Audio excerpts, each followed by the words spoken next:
Bonjour, je me présente, mon prénom est Laetitia, mon nom de famille est Morvan et mon nom en langue des signes est celui-ci.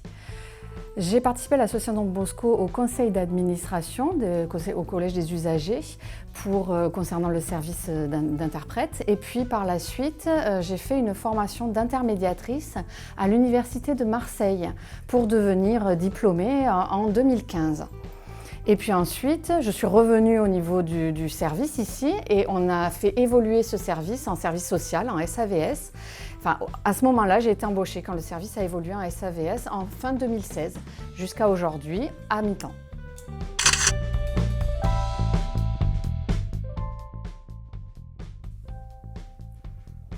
Dans le service, il y a deux activités différentes. Il y a le service d'interprète et il y a le SAVS. Moi, je suis dans les deux.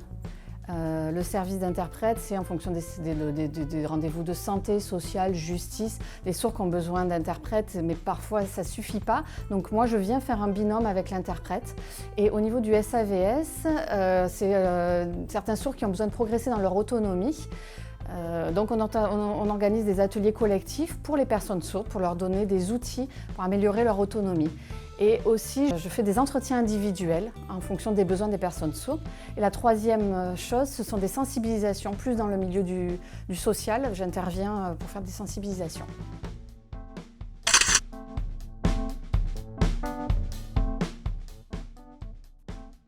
L'interprète a une déontologie, son métier c'est d'être neutre, fidèle et au secret professionnel. C'est-à-dire que les personnes sont des personnes entendantes, quand il y a un problème entre eux, l'interprète ne peut pas intervenir, l'interprète est neutre. Alors que l'intermédiateur peut être complémentaire. L'intermédiateur peut repérer des biais de communication, des problèmes culturels, linguistiques et peut gérer la communication pour diminuer ce type de problème. C'est le rôle de l'intermédiateur qui travaille en binôme avec l'interprète. L'intermédiateur peut aider l'interprète au niveau linguistique ou alors sur certaines choses, les entendants peuvent avoir un avis négatif sur les personnes sourdes. Pour enlever cet avis négatif, ou parfois les personnes sourdes peuvent avoir des craintes vis-à-vis des entendants. Moi, je suis là pour lever ces craintes et pour permettre une compréhension lors de différentes situations.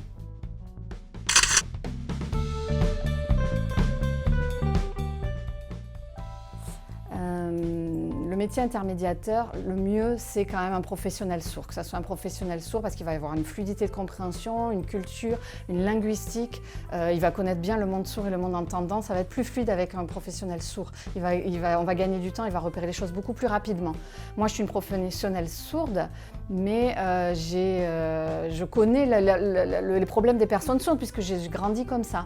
Alors, un professionnel entendant pourrait être intermédiateur, mais il risque d'y avoir, risque de remplacer la personne sourde ou d'y avoir des biais en fait. Donc c'est bien que ça soit un professionnel sourd.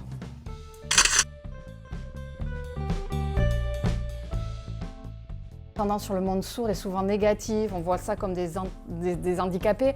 Et moi, je suis là pour montrer aux entendants que les sourds sont capables. Le problème, c'est l'échec de l'éducation. Aider les entendants à mettre de côté leurs idées reçues et à leur donner une meilleure compréhension du monde sourd.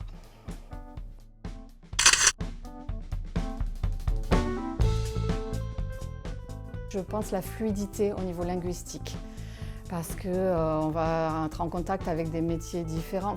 Alors en France, on est en langue des signes française, c'est la même langue partout, mais il y a des régionalismes. Ici, il va y avoir des spécificités, des codes familiaux, des familles entendantes avec un sourd, ils vont avoir un code entre eux. Donc moi, il faut que j'arrive facilement à repérer toutes ces choses-là pour les donner à l'interprète. Et puis l'interprète a une langue des signes académique, des fois les sourds ne comprennent pas, donc il faut aussi, moi, que je puisse aider les sourds. Donc c'est cette fluidité linguistique qui est importante.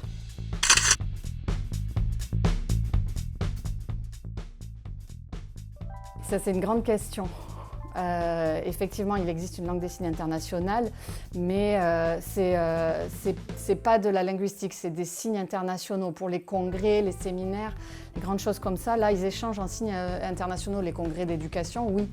C'est un peu comme l'anglais qui sert de langue de base. Mais après, dans le monde, effectivement, chaque pays a sa langue qui est liée à la culture. C'est une richesse de voir toutes ces différences. Au niveau sociétal, au niveau culturel. Moi, je trouve que c'est important de garder ces spécificités.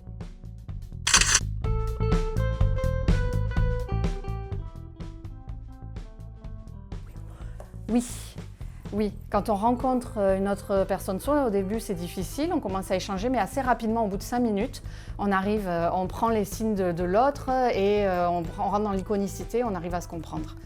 Les dictionnaires en langue des signes dans la poche, on n'en a jamais, nous, les sourds.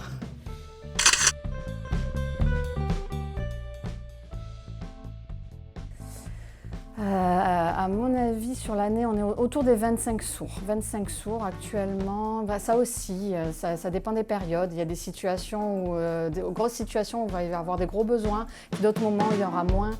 Des fois des problèmes de santé où les sourds vont plus nous appeler, ça dépend des périodes.